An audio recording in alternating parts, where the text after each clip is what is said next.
The uncompromising confrontation between Rome and Carthage. The confrontation between Rome and Carthage stands as one of the most intense and unrelenting rivalries of the ancient world.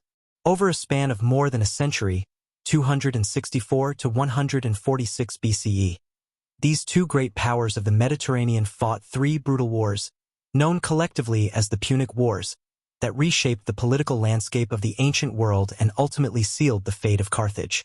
The Punic Wars were not merely about territorial disputes or resources. They represented a struggle for survival, dominance, and the control of the Mediterranean.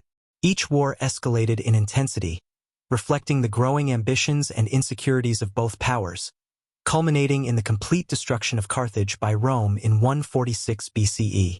This essay explores the deep-rooted causes, key battles, and ultimate consequences of this unrelenting rivalry. 1. The origins of the rivalry, competing for Mediterranean dominance. Rome, a rising land power. Rome, by the early 3rd century BCE, had consolidated its control over the Italian peninsula and was eager to expand its influence beyond Italy. The Romans had developed a powerful army, disciplined and skilled in land warfare, but lacked significant naval capabilities. Their ambitions soon brought them into conflict with Carthage, which dominated the western Mediterranean. Carthage, a maritime empire. Carthage, founded by the Phoenicians in the 9th century BCE, had grown into a wealthy and powerful maritime empire centered in North Africa. Carthage controlled key territories such as Sicily, Sardinia, Corsica, and parts of Spain. Its wealth was derived from trade and its powerful navy, which dominated the Mediterranean sea lanes. The rivalry between Rome and Carthage began when their spheres of influence collided, particularly over the strategic island of Sicily, which both powers sought to control. Sicily's fertile lands and its position in the center of the Mediterranean made it a coveted prize, and it became the flashpoint for the First Punic War. 2. The First Punic War, 264 to 241 BCE, a clash at sea. The First Punic War was primarily a naval conflict, as Rome and Carthage battled for control of Sicily. At the beginning of the war, Carthage's superior navy gave it a distinct advantage, but Rome quickly adapted, developing its own navy and introducing the corvus, a boarding device that allowed Roman soldiers to turn sea battles into infantry engagements. The Battle of Mylae, 260 BCE, this was Rome's first major naval victory, where the corvus allowed Roman forces to board and capture Carthaginian ships. The success at Mylae demonstrated Rome's growing naval capabilities and marked the beginning of its challenge to Carthage's dominance at sea.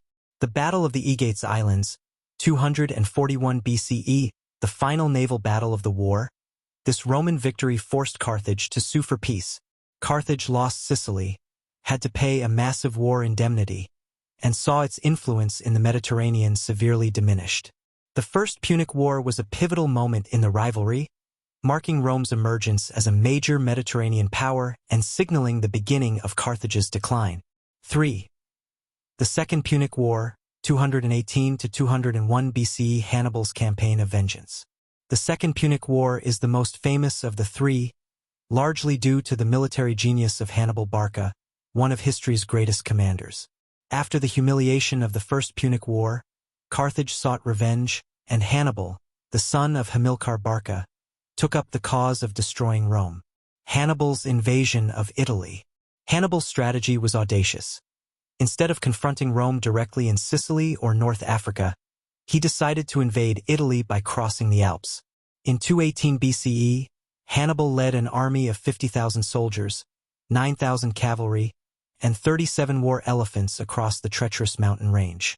This bold maneuver brought war to Rome's doorstep and shocked the Roman Republic. The Battle of Trebia, 218 BCE, Hannibal achieved a decisive victory over the Romans, luring the Roman army into a trap and destroying much of their forces. The Battle of Lake Trasimene, 217 BCE, in one of the greatest ambushes in military history, Hannibal annihilated a Roman army by trapping them against the lake, killing or capturing nearly the entire force. The Battle of Cannae, 216 BCE, Hannibal's most famous victory, Cannae, saw him encircle and annihilate a much larger Roman army, inflicting one of the worst defeats in Roman history. An estimated 50,000 to 70,000 Roman soldiers were killed in a single day. Rome's resilience. Despite these devastating defeats, Rome refused to surrender.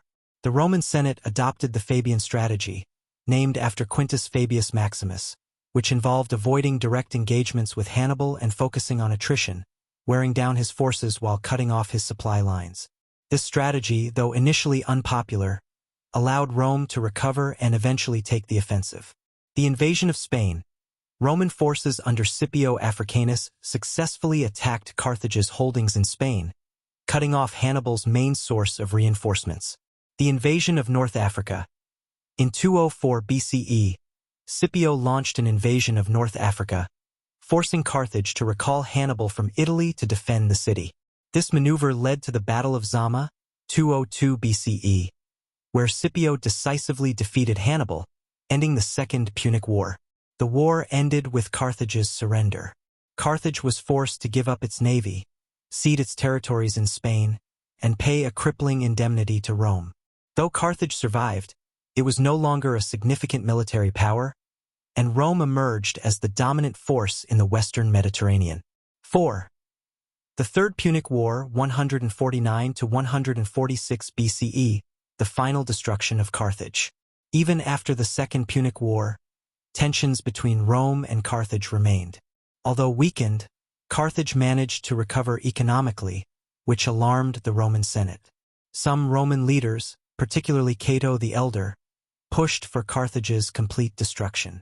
His famous cry, Carthago delenda est, Carthage must be destroyed, became a rallying call for those who believed Carthage could rise again as a threat to Rome. The spark of war. Conflict with Numidia. The immediate cause of the Third Punic War was Carthage's conflict with Numidia, a Roman ally. When Carthage violated its peace treaty by defending itself against Numidian incursions without Roman approval, Rome seized the opportunity to act. In 149 BCE, the Roman Senate declared war on Carthage, marking the beginning of the end for the city. The Siege of Carthage, 149 to 146 BCE. The final phase of the Roman-Carthaginian rivalry was marked by the Siege of Carthage, a brutal and protracted conflict that lasted for 3 years. The Carthaginians, though outmatched, mounted a fierce defense, fighting desperately to save their city. Roman blockade. Rome established a blockade around Carthage, cutting off supplies and slowly starving the city. Scipio Aemilianus. In 147 BCE, Scipio Aemilianus, the adopted grandson of Scipio Africanus, took command of the Roman forces. Under his leadership, the Romans launched a final assault on the city, breaking through the walls and engaging in brutal street-by-street fighting. In 146 BCE, Carthage fell. The city was systematically destroyed, its buildings burned, and its population either killed or sold into slavery. According to legend, the Romans salted the earth to ensure that nothing would grow there again, though this account may be apocryphal. 5. Consequences of the unrelenting rivalry. The destruction of Carthage marked the end of one of the greatest city-states of antiquity and the rise of Rome as the uncontested ruler of the Western Mediterranean. The rivalry between Rome and Carthage, which had spanned more than a century, fundamentally altered the course of history. Rome's dominance. With the fall of Carthage, Rome became the dominant power in the Mediterranean. The Roman Republic expanded rapidly, absorbing Carthaginian territories in North Africa and Spain, and soon turned its attention to the conquest of the Hellenistic kingdoms in the eastern Mediterranean. The destruction of Carthage served as a warning to other powers that defying Rome would lead to total annihilation. The transformation of warfare. The Punic Wars, particularly the Second Punic War, had a profound impact on military strategy. Hannibal's tactics, especially at Cannae, became models for future generals, influencing commanders such as Napoleon Bonaparte and Erwin Rommel. The lessons of maneuver warfare, the importance of logistics, and the strategic use of terrain were all legacies of this intense military rivalry. The moral and ethical debate. The annihilation of Carthage raised questions about the morality of total war. Some Roman thinkers, such as Polybius, reflected on the brutal nature of the conflict and the extent to which Rome had gone to eliminate.